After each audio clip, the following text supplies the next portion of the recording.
Zee 24 तास एक पाऊल पुढे।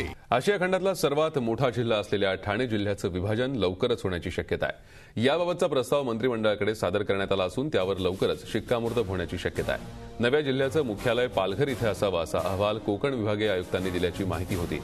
पालघर जिल्ह्यात पालघर, वसई, डहाणू, जव्हार, मोखाडा, विक्रमगड, वाडा आणि तलासरी हे तालुके असतील। नव्या जिल्ह्याचं मुख्यालय पालघर इथं असावं की जव्हार यावरून वाद आहे। जव्हारमध्ये अपर जिल्हाधिकारी कार्यालय आहे, त्यामुळे मुख्यालय पालघरला नेण्यास जव्हार तसंच मोखाडा, विक्रमगड या तालुक्यांचा विरोध आहे। आशिया खंडातील सर्वाधिक मोठा जिल्हा असणाऱ्या ठाणे जिल्ह्याचं आता विभाजन होणार असल्याचं कळतंय। प्रस्तावित पालघर जिल्ह्यात पालघर, वसई, डहाणू, जव्हार हे तालुके असतील, तर या नव्या जिल्ह्याच्या निर्मितीसाठी सुमारे 350 ते 400 कोटी रुपये खर्च अपेक्षित आहे। या संदर्भात आपण अधिक चर्चा करूयात। राजेंद्र गावित आपल्या संपर्कात आहेत।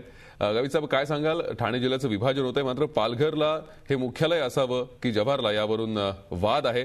यावरती तोडगा कसा काढायचं ठरवलंय किंवा या संदर्भात कधीपर्यंत हे विभाजन होण्याची शक्यता आहे? खरं म्हणजे गेल्या 20 वर्षापासून ठाणे जिल्ह्याच्या विभाजनाची मागणी म्हणजे सामाजिक संघटना त्याचप्रमाणे त्या विभागातील लोकप्रतिनिधींनी मागणी केलेली आहे। गेल्या कित्येक वर्षापासून प्रश्न प्रलंबित होता। त्या ठिकाणी एक अशीच म्हणजे ती प्रतीक्षा जी आहे की आता या ठिकाणी लवकरच संपेल आणि खऱ्या अर्थानं जव्हार किंवा तलासरीचा असेल, पालघरची व्यक्ती जर ठाण्याला येण्यासाठी त्याला वेळेचा अपव्यय आणि खर्चिक बघितला किंवा दंडावनाच्या दृष्टीने ऍडमिनिस्ट्रेटिव्ह दृष्ट्या जर बघितलं तर या जिल्ह्याचे विभाजन होणं अत्यंत गरजेचं आहे। जिल्ह्याच्या ठिकाण कुठे असावं यापेक्षा त्या ठिकाणी जिल्ह्याचे विभाजन होणं अत्यंत महत्वाचं आहे। म्हणजे आणि खऱ्या अर्थाने जर विभाजन जोपर्यंत होत नाही तोपर्यंत सामान्य गरीब जनतेला, ग्रामीण भागातील जी आदिवासी जनता असेल, मच्छीमार असेल, आगरी कुणबी समाजातील असतील, त्यांना तो योग्य नाही आणि त्यांना म्हणजे आपलं खऱ्या अर्थाने विकास होणार नाही। म्हणून या ठिकाणी जिल्ह्याचं विभाजन, जिल्ह्याचं मुख्यालय कुठे असावं यापेक्षा ते विभाजन होणं अत्यंत गरजेचं आहे। खरं आहे, विभाजन होणं अत्यंत महत्वाचं आहे। त्यामुळे अनेक प्रश्न सुटू शकतात। गरीब आणि सामान्य जनतेचे अनेक प्रश्न असतात। मुख्यालय जवळ असेल तर ते प्रश्न सहज सोप्या रीतीने सुटू शकतील।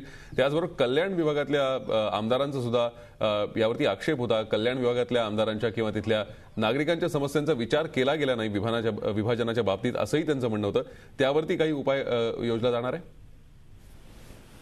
बघा की या ठिकाणी बघा विभाजन किंवा चौभाजन या ठिकाणी म्हणजे सेफ्टी काय की त्या भौगोलिक परिस्थितीनुसार त्या ठिकाणी त्यांनी ती मागणी केलेली, त्यांची मागणी सुद्धा रास्त आहे, त्याच्यात काही कुठले दुमत नाही।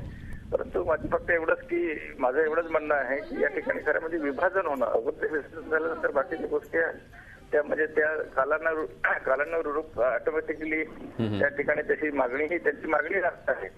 परंतु सर्वप्रथम विभाजन होणं हे गरजेचं आहे। एकदा सुरुवात तर होऊ द्या असं। नक्कीच, धन्यवाद गावित साहेब, तुमच्याशी बोला त्याबद्दल। झी 24 तास एक पाऊल पुढे।